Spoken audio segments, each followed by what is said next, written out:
Friends, welcome back to Jharkhand RS classes. तो आज हम बायोलॉजी से रिलेटेड एक महत्वपूर्ण टॉपिक को देखेंगे जो सभी एग्जाम्स के लिए काफी इंपॉर्टेंट है, चाहे वो स्टेट्स के एग्जाम्स हो या सेंट्रल एग्जाम्स हो। उसके बारे में आज हम समझेंगे, जानेंगे क्या है। हालांकि हम लोगों ने सेल के बारे में यानी कोशिका के बारे में प्रीवियस वीडियो में बहुत कुछ समझा है, ठीक है। तो उसी के कोशिकांग को आगे बढ़ाते हुए एक कोशिकांग आज पढ़ेंगे, माइटोकॉन्ड्रिया, की बहुत ही महत्वपूर्ण टॉपिक है। चलिए देखते हैं माइटोकॉन्ड्रिया। माइटोकॉन्ड्रिया आज का हमारा टॉपिक है। माइटोकॉन्ड्रिया को ही हम लोग सूत्र कणिका कहेंगे, सूत्र कणिका।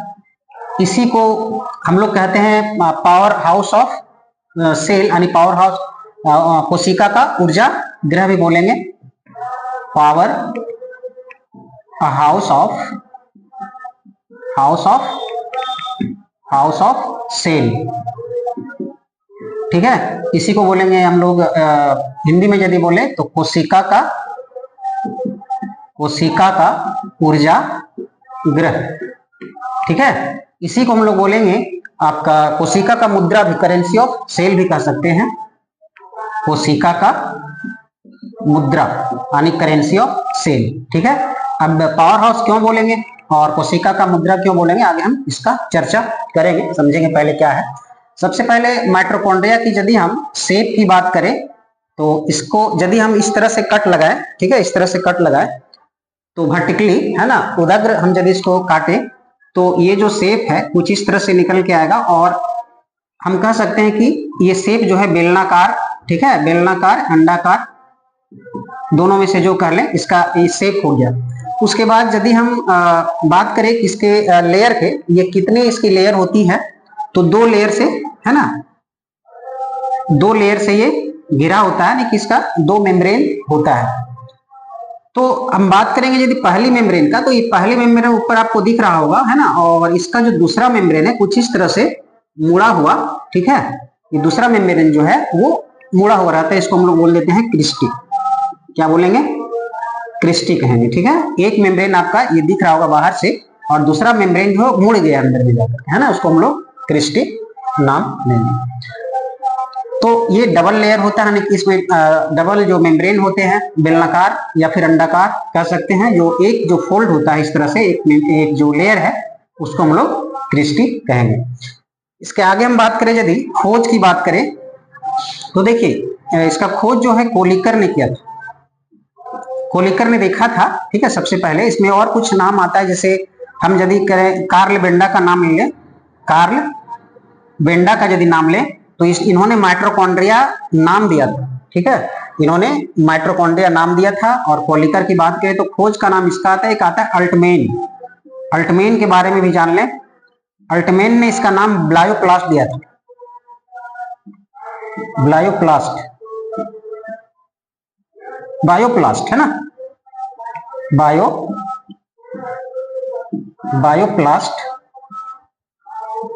इसका नाम दिया था अल्टमैन। कभी कभी देखिए अल्टमैन को लेकर के भी आया था खोज में, कभी कभी अल्टमैन का भी देता है ना, तो इस पर भी थोड़ा ध्यान दें, ऑप्शन के हिसाब से आप लगा सकते हैं। कार्ल बेंडा उसका नाम दिया था, कोलिकर ने खोज किया था, देखा था, है ना, और इसका नाम माइटोकॉन्ड्रिया इन्होंने दिया था।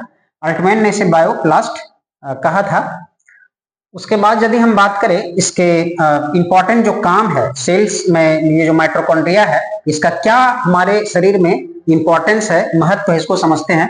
तो इसे पावर हाउस इसलिए कहते हैं क्योंकि श्वसन के दौरान, देखिए जब रेस्पिरेशन होता है, श्वसन के दौरान क्या होता है कि 36 एटीपी ऊर्जा का निर्माण जो है वो इसी में होता है। एटीपी का यदि फुल फॉर्म तो एडिनोसिन ट्राइफॉस्फेट, ठीक है, ट्राइफॉस्फेट जो है इसका पूरा नाम है। 36 एटीपी ऊर्जा का निर्माण होता है, ठीक है, माइटोकॉन्ड्रिया में ही होता है श्वसन के दौरान।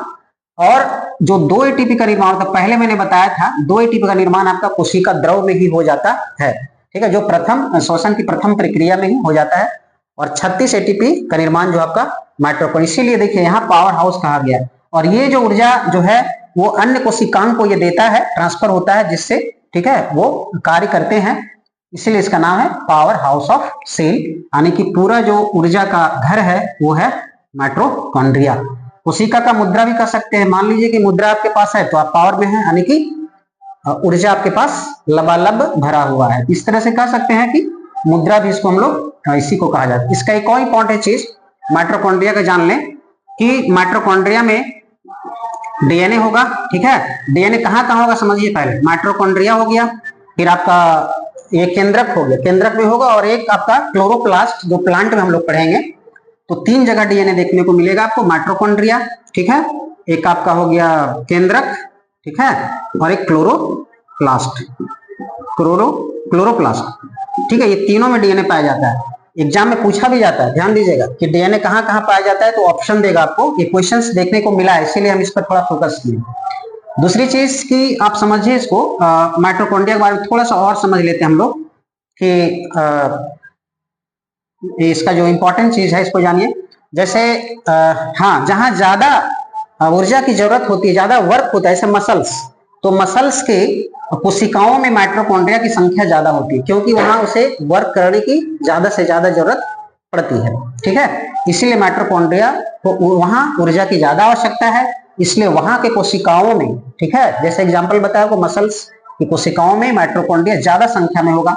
एक चीज और कि माइटोकॉन्ड्रिया जो है वो पौधों में भी पाया जाएगा, क्योंकि जाहिर सी बात है कि श्वसन की क्रिया पौधों में भी होती है, तो पौधों में भी होगा, और जंतुओं में, दोनों में माइटोकॉन्ड्रिया जो कोशिकांग है वो पाया जाता है, ठीक है। तो ये थे माइटोकॉन्ड्रिया से इंपॉर्टेंट फैक्ट जो हमने शेयर किया। और जो भी कोशिकांग बचे हुए हैं, ऑर्गेनल्स बचे हैं, ठीक है, उसको वीडियो बाय वीडियो प्रोवाइड करवाते रहेंगे। और अच्छा लगे वीडियो तो आप जरूर देखें और दोस्तों तक शेयर करें, सब्सक्राइब करें। तब तक के लिए धन्यवाद।